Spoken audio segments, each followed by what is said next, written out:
بسم اللہ الرحمن الرحیم۔ سرکار دو عالم حضرت محمد صلی اللہ علیہ وسلم اپنے صحابہ کرام رضی اللہ تعالی عنہم اجمعین کے درمیان تشریف فرما تھے کہ ایک یتیم جوان شکایت لے کر حاضر خدمت ہوا۔ کہنے لگا، یا رسول اللہ، میں اپنی کھجوروں کے باغ کے ارد گرد دیوار تعمیر کرا رہا تھا کہ میرے ہمسائے کے کھجور کا ایک درخت دیوار کے درمیان میں آ گیا۔ میں نے اپنے ہمسائے سے درخواست کی کہ وہ اپنے کھجور کا درخت میرے لیے چھوڑ دے تاکہ میں اپنی دیوار سیدھی بنوا سکوں۔ اس نے دینے سے انکار کیا تو میں نے اس کھجور کے درخت کو خریدنے کی پیشکش کر ڈالی۔ میرے ہمسائے نے مجھے کھجور کا درخت بیچنے سے بھی انکار کر دیا۔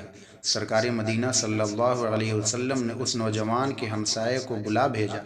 ہمسایہ حاضر خدمت ہوا تو آپ علیہ السلام نے اسے نوجوان کی شکایت سنائی، جسے اس نے تسلیم کیا کہ واقعتاً ایسا ہی ہوا ہے۔ آپ صلی اللہ علیہ وسلم نے اسے فرمایا کہ تم اپنی کھجور کا درخت اس نوجوان کے لیے چھوڑ دو یا اس درخت کو نوجوان کے ہاتھوں فروخت کر دو اور قیمت لے لو۔ اس آدمی نے دونوں حالتوں میں انکار کیا۔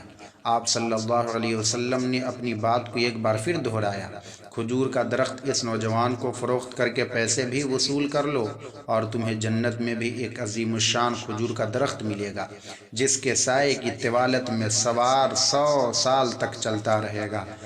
دنیا کے ایک درخت کے بدلے میں جنت میں ایک درخت کی پیشکش ایسی عظیم تھی کہ جس کو سن کر مجلس میں موجود سارے صحابہ دنگ رہ گئے۔ سب یہی سوچ رہے تھے کہ ایسا شخص جو جنت میں عظیم الشان درخت کا مالک ہو، کیسے جنت سے محروم ہو کر دوزخ میں جائے گا۔ مگر وائے قسمت کہ دنیاوی مال و متاع کے لالچ اور طمع آڑے آ گئی اور اس شخص نے اپنے کھجور کا درخت بیچنے سے انکار کر دیا۔ مجلس میں موجود ایک صحابی حضرت ابو الدحداء آگے بڑھے اور حضور اکرم صلی اللہ علیہ وسلم سے عرض کی، یا رسول اللہ، اگر میں کسی طرح وہ درخت خرید کر اس نوجوان کو دے دوں تو کیا مجھے جنت کا وہ درخت ملے گا؟ آپ صلی اللہ علیہ وسلم نے جواب دیا، ہاں، تمہیں وہ درخت ملے گا۔ ابو الدحداء اس آدمی کی طرف پلٹے اور اس سے پوچھا، میرے کھجوروں کے باغ کو جانتے ہو؟ اس آدمی نے فوراً جواب دیا، جی، کیوں نہیں۔ مدینے کا کون سا ایسا شخص ہے جو ابو الدحداء کے 600 کھجوروں کے باغ کو نہ جانتا ہو؟ ایسا باغ جس کے اندر ہی ایک محل تعمیر کیا گیا ہے۔ باغ میں میٹھے پانی کا ایک کنواں ہے۔ باغ کے ارد گرد تعمیر خوبصورت اور نمایاں دیوار دور سے ہی نظر آتی ہے۔ مدینے کے سارے تاجر تیرے باغ کو اعلیٰ اقسام کی کھجوروں کو کھانے اور خریدنے کے انتظار میں رہتے ہیں۔ ابو الدحداء نے اس شخص کی بات کو مکمل ہونے پر کہا، تو پھر کیا تم اپنے اس کھجور کے ایک درخت کو میرے سارے باغ، محل، کنویں اور اس خوبصورت دیوار کے بدلے میں فروخت کرتے ہو؟ اس شخص نے غیر یقینی سے سرکار دو عالم صلی اللہ علیہ وسلم کی طرف دیکھا کہ کیا عقل مانتی ہے کہ ایک کھجور کے بدلے میں اسے ابو الدحداء کے 600 کھجوروں کے باغ کا قبضہ بھی مل جائے کہ نہیں۔ معاملہ تو ہر لحاظ سے فائدہ مند نظر آ رہا تھا۔ حضور پاک صلی اللہ علیہ وسلم اور مجلس میں موجود صحابہ نے گواہی دی اور معاملہ طے پا گیا۔ ابو الدحداء نے خوشی سے حضور اکرم صلی اللہ علیہ وسلم کو دیکھا اور سوال کیا، یا رسول اللہ، جنت میں میرا ایک کھجور کا درخت پکا ہو گیا ہے نا؟ آپ صلی اللہ علیہ وسلم نے فرمایا، نہیں۔ ابو الدحداء سرکار مصطفیٰ صلی اللہ علیہ وسلم کے جواب سے حیرت زدہ ہو گئے۔ آپ صلی اللہ علیہ وسلم نے اپنی بات کو مکمل کرتے ہوئے فرمایا، اس کا مفہوم یوں بنتا ہے کہ اللہ رب العزت نے تو جنت میں ایک درخت محض ایک درخت کے بدلے میں دینا تھا، تم نے تو اپنا پورا باغ ہی دے دیا ہے۔ اللہ رب العزت جود و کرم میں بے مثال ہے۔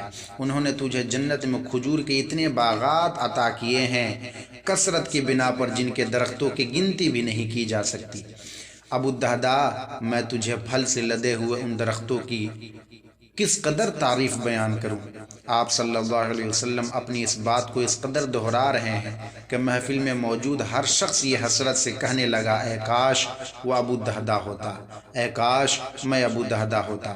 ابو الدحداء وہاں سے اٹھ کر جب چلے اپنے گھر کو لوٹے تو خوشی کو چھپانے نہ پا رہے تھے۔ گھر کے باہر سے ہی اپنی بیوی کو آواز دی کہ میں نے 4 دیواری سمیت یہ باغ، محل اور کنواں بیچ دیا ہے۔ بیوی نے اپنے خاوند کے کاروباری خوبیوں اور صلاحیتوں کو اچھی طرح جانتی تھی۔ اس نے اپنے خاوند سے پوچھا، ابو الدہداء کتنے میں بیچا ہے یہ سب کچھ؟ ابو الدہداء نے اپنی بیوی سے کہا، میں نے یہاں ایک درخت جنت میں لگے ایسے ایک درخت کے بدلے میں بیچا ہے جس کے سائے میں سوار 100 سال تک چلتا رہے۔ ابو الدہداء کی بیوی نے خوشی سے چلاتے ہوئے کہا، ابو الدہداء تم نے منافع اور فائدے کا سودا کیا ہے۔ ابو الدہداء تو نے فائدے کا سودا کیا ہے۔ دنیا کی قربانی کے بدلے میں آخرت کی بھلائی، یا دنیا میں اٹھائی گئی تھوڑی سی مشقت کے بدلے کی آخرت کی راحت، دن کی بہترین پوسٹ۔